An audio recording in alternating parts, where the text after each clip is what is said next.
Isaivani I'm so Ayyappa I'm sorry ஐயப்பாங்கிற ஒரு பாடல் மிகப்பெரிய சர்ச்சையை இது தொடர்பாகவே ஏற்கனவே எங்களுடைய தலைவர்களும் கருத்து தெரிவிச்சிருக்காங்க. யாருடைய வழிபாட்டு தெய்வமாக இருந்தாலும் எந்த ஒரு விதத்திலேயும் அது எந்த மதத்தை சார்ந்தவர்களாக இருந்தாலும் அது இந்த மாதிரி ஒரு தனிப்பட்ட முறையிலே ஒரு தாழ்வு செய்கின்ற விதத்தில் அது நடந்து கொள்வது சட்ட ரீதியாகவே தவறானது.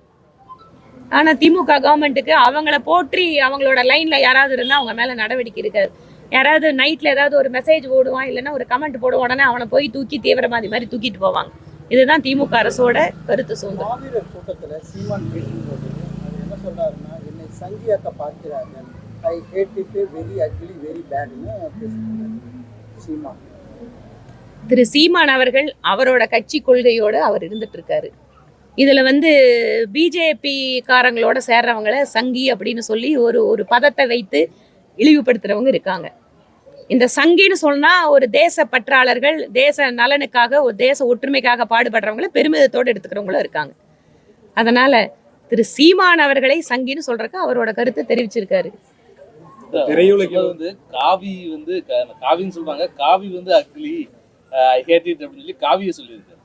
சங்கி அப்படின்றது சொல்லல, காவி அப்படின்றத மேல காவி சாயம் பூச பாக்குறாங்க. காவி அப்படின்றது காவி அப்படிங்கறத அவர் அதுதான் சொல்றேன். காவி அப்படிங்கறத அவர் ஐடியாலஜியோட சேர்த்து எடுத்து பேசுறாரு.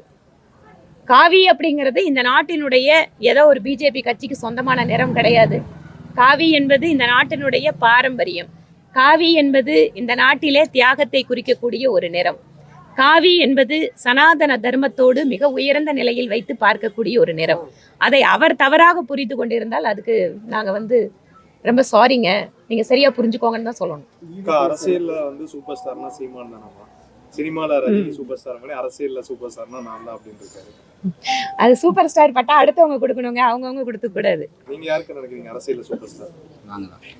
அரசியல்ல சூப்பர் ஸ்டார்னா இன்று 3வது முறையாக பொறுப்பேற்று இன்று உலக நாடுகள் மத்தியில் இந்தியாவிற்கு புதிய கௌரவத்தை, புதிய மரியாதையை தேடி கொடுத்து கொண்டிருக்கும் இன்று உலக நாடுகள் எல்லாம் மிகச்சிறந்த தலைவர் என்று பட்டம் அளித்துக் கொண்டிருக்கக்கூடிய நம்முடைய பிரதமர் மோடி அவர்கள் தான் சூப்பர் ஸ்டார்.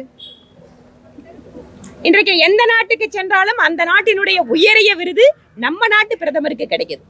இதுக்கு மேல ஒரு சூப்பர் ஸ்டார் பட்டம் சொல்லணுமா? சென்னை வானிலை மையம் மழை வருமா வராதாங்கிறது பெரிய பிரச்சனையா இருக்கு. ஒவ்வொரு பக்கமும் பல்வேறு அதிகாரிகள் போய் இது பண்றாங்க, ஆனால் அங்கே மழை வரும். ஸ்கூல் பார்த்து முதல்ல இந்த ரமணனாவது ஓரளவுக்கு சரியா. நீங்க தனிப்பட்ட அதிகாரிகளை குறித்து பேசுறதுக்கு நான் தயாரா இல்லை. வானிலை மையம் அவர்களுக்கு இருக்கின்ற கருவிகளை வைத்துக்கொண்டு அவர்கள் ஒரு குறிப்பிட்ட ப்ரெடிக்ஷன் கொடுக்குறாங்க. இதை 2 விதமா பார்க்கலாம். ஒன்று, வானிலை அப்படிங்கிறது அந்த மாற்றம் அப்படிங்கிறத சில சமயம் கருவிகள் கூட கணிக்க முடியாது இல்லைங்களா? நம்ம ஊர்ல பழமொழியே இருக்கு, மழை பேரும் புள்ள பேரும் மகேசனுக்கு கூட தெரியாது. அந்த மாதிரி இருக்கிறதும் உண்டு. ஆனால் அதே சமயம் நவீன தொழில்நுட்ப வசதிகளை பெற்றுக்கொண்டு 10 நாளைக்கு 5 நாளைக்கு அப்புறம் என்ன நடக்கிறது கூட தெரிஞ்சுக்கிறது உண்டு. சில நேரங்களில் வானிலை மாற்றம் என்பது தொழில்நுட்பத்தை தாண்டி கூட ப்ரெடிக்ட் பண்ண முடியாத சிச்சுவேஷன் இருக்கலாம். அதனால நான் வானிலை அறிஞர் கிடையாது. நானும் உங்களை மாதிரி வானிலை அறிக்கையை கேட்டுட்டு தான் ப்ரோக்ராம் எல்லாம் முடிவு பண்றோம். மழை நிவாரண பணிகள்ல தமிழக அரசு தமிழக அரசு எந்த பணிகளை தான் ஒழுங்கா பண்ணியிருக்காங்க?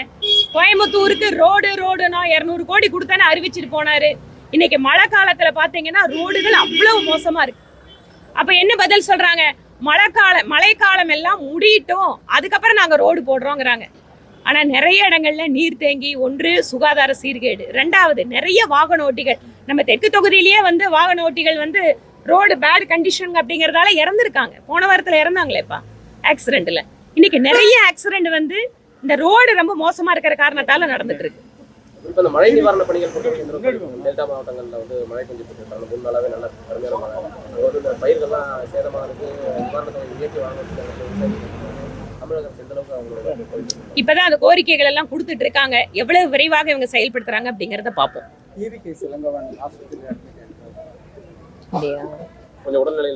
சென்னையா? சென்னையிலயா?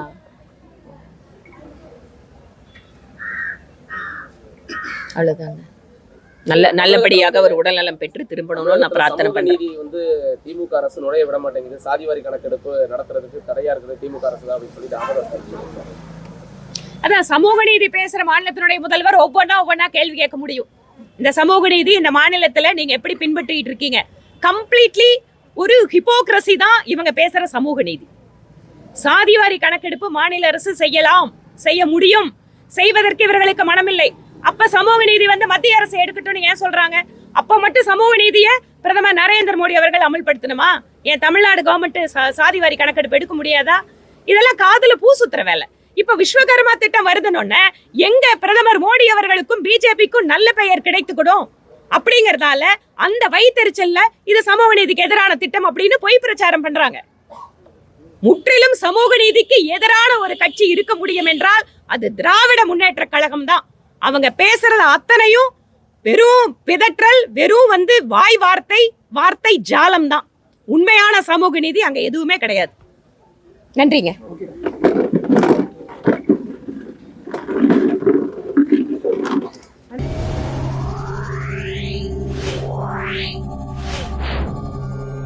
Yeah.